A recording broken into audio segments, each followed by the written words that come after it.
Sonta sela se ne se re lisa mo se ne se be se kgutshwanyane haholo sa di turn down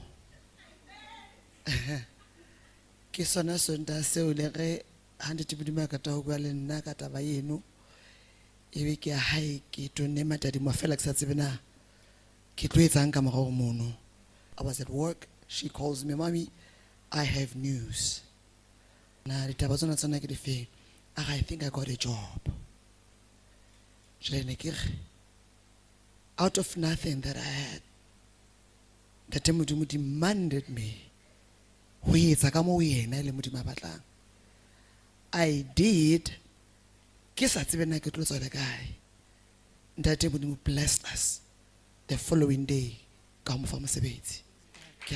email came in on Friday, and I found out that I got accepted for a course I actually wanted to do. So I got accepted at Africa University in Zimbabwe, and I'm going to be doing Bachelor of Medical Lab Sciences. The scholarship is a high, say 100%. It's a fully funded scholarship. Revival and peace to everyone. To start off, I would like to greet my father and mother in the Lord. My parents, I greet you. So I have quite a number of testimonies, but I would like to start Gaia the Ice Cube. Most of y'all remember there was a Sunday who had like an addiction, yeah, multiple things, and stuff like that. So on that particular Sunday, I came up front and then because the Ice Cube because I have low iron levels. But I am proud to say I haven't eaten the ice cube since then. How often would you eat this ice cubes? It was dependent. It would not be like very often, but like sometimes when my iron levels would just drop, I would just wake up and go to the fridge and get an ice cube and eat it. But like it was not something that I did every time. Sometimes I just feel so lazy to do it and I would just not do it. It was also a matter of knowing that they are there. So like I would just like feel like my iron levels are low and I want to wake up to do something, or I really feel weak, so I'll just stand up and just go get it. How long had you been doing that? Probably something like close to a year. And ever since you were prayed for? I haven't looked in the direction of an ice cube. You haven't even had the desire to? No. Did you believe that was a problem? Thing is, I'm scientific, so I gave reasoning for it before I came to church and I heard that it was actually a problem. I didn't think anything of it before then. Truthfully speaking, because I'm saying I didn't think of it as a problem, I was just like, okay, I'm gonna get paid for it and I'm gonna stop doing this. Because sometimes I'm just like, I eat these things but they're too cold for my teeth, and that's a problem in itself. But then yeah, when I got home and I started like sitting down and feeling like my iron levels are low, fine, I'll just take supplements, or fine, I'll just sit down and chill out. That's when I was like, oh, actually. You said there is another testimony. May you continue. So essentially, I don't really know where to start this one from, but let me just say, I was in school for the past 3 years in Zim, doing my A-levels, and my results came in January, and I'm a straight A student, right? But when my results came out, they weren't as good as I expected them to be, or as I hoped them to be, or as they would normally be, if I should say.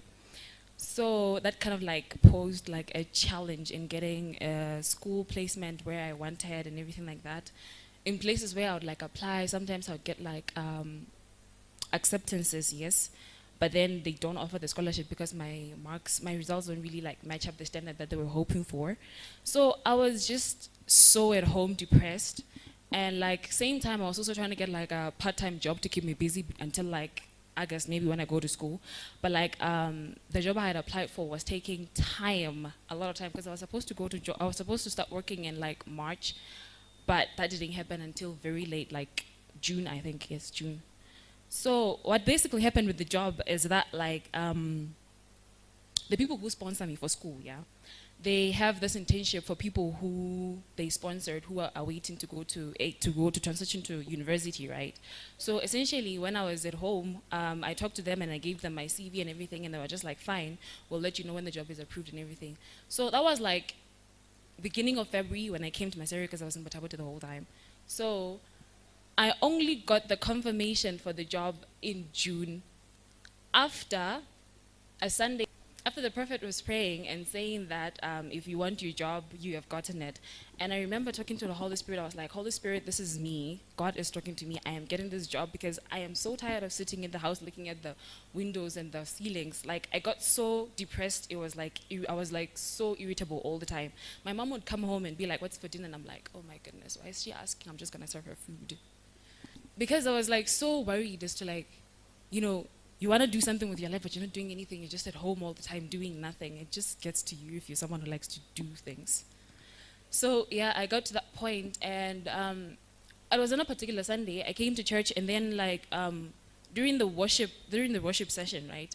I'm someone who would usually just have like a 10-minute worship and then just be there and singing along with the songs and just getting into the Holy Spirit. But that particular Sunday, I remember I was crying so much, feeling eternally grateful, so grateful for what I did not know, but I was just so grateful and just so happy. And I remember going home and I was telling this other friend of mine that I'm so happy today, and just like, as if something happened or something like that, and I was just like, not really, I just feel very good, right? And then Friday of the same week, I was going on a walk, because I usually take walks in the afternoon because I don't do anything at home. And when I got back home, that's when I opened my phone and then realized that I got a message and a missed call from my employer saying that I should report for work on Monday. Revival and peace, people of God. I would like to honor my mother and my father as well. I am a daughter in this house, and I know I'm loved. My parents, I thank God to have you as my parents. Taba ke tlo confirm mona engwe concerning taba mosebetsi wa hae. Ke bona nka o ilebetse. Ke hore sonta sela sene se re lisa mo, sene se be se khutshwanyana haholo. Sa di turn down.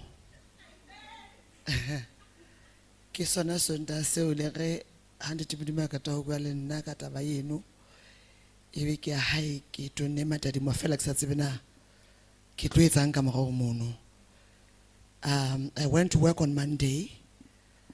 It was around 9 o'clock. I was at work. She calls me, Mommy, I have news. I think I got a job. Out of nothing that I had, the Modimo demanded me. I did. That Modimo blessed us the following day. Okay, so it so happened that I was going to work, right? So when we go to work, there are these other two people that were in the same school with in Zim, and so it's like expected for us to have gotten to school by now, right? So the people we work with there, the people who like employed us and everything, they're asking us, Luna, where are you going to school? What did you apply for? What did you get in for? When are you going to school? And things like that. People are fixing things like their flight tickets, room numbers, and everything like that. I'm just like, every time I'm getting asked, I'm always just like, I haven't gotten my acceptance yet. And you can tell from these people's looks, the way they're looking at you, that they're just like, I'll see when it's a lover, you know. So it so happened that on Sunday I came to church. I remember I was in church, and I was after church I was telling my friend, I was like, I applied for school and they still haven't said anything up until today. So I'm thinking I should just do more applications to like different places and things like that, because it's getting late, and by the looks of things I might have to go to school next year, not now. So I remember before this last Sunday, I was talking to, there was a time I came to church, and then, the exact Sunday I was getting paid for the ice cube thingies. That's when I decided I should talk to Prophet about my school life and everything. And then he was just there, and then he prayed for me, and he laid hands for me. He laid hands on me. So it so happened that on Monday, when I was at work, I was about to start applications to like other different things, because like I have made like multiple applications, getting all rejections or like acceptances without proper scholarship. I refreshed my email, and when I was refreshing it, I realized that the school responded, but this email is from 3 days back, which means the email came in on Friday. It was so weird, because every day, almost every hour when I'm not doing anything, I just go on my email and refresh, and nothing has been coming through yet. So I was just like, okay. So I opened it and I found out that I got accepted for a course I actually wanted to do. So I got accepted at Africa University in Zimbabwe, and I'm going to be doing Bachelor of Medical Lab Sciences. Yeah, so for one last final part, I don't know if the devil was working overtime yesterday or what was going on, but I asked for an off day at work on Friday so that I can get the documents ready, you know, the medical forms and everything to do them. So I tell you, I literally almost went to every hospital in Maseru trying to get my x-ray done, and I'd get to a place and they'd say 𝗦𝗛𝗙𝗦𝗛𝗡, or I get to another place and they say it's x-ray is only available for inpatients, and then I got to another place and then they were like x-ray 300, and I'm like, I cannot afford that right now, and the amount of money I'm already spending traveling, going back and forth to every place is just so much. But I thank God for it happened, even though I just got it today in the morning. I just collected it from 𝗦𝗛𝗎𝗓𝗓, and I am thankful to God that it really came through, because it was really stressing me out, because like I had to submit it by Friday. But then I got to tell them, I was like, I cannot submit it, Ganeta, I cannot find a place where I can do it, so can I please submit it on Monday? So I just came from the hospital today and I just got it, and thank God for that. taba ena ya report ya x-ray ehlile le bothata bo tshabehang re ne re e hloka because o na tlama ho e submita for scholarship. Jwale le scholarship isa hae se 100%. It's a fully funded scholarship. Words of encouragement. Okay, basically, Matthew 7:7. Knock. Wait, how does it go exactly? I don't know the order, but I know everything. Yeah. Knock and the door shall be opened unto you. Ask and you shall be given. Seek and you shall find. Keep to those words, right? And always remember that God has never forsaken you, and He won't start now. Keep it your faith, but faith without works is dead. Thank you.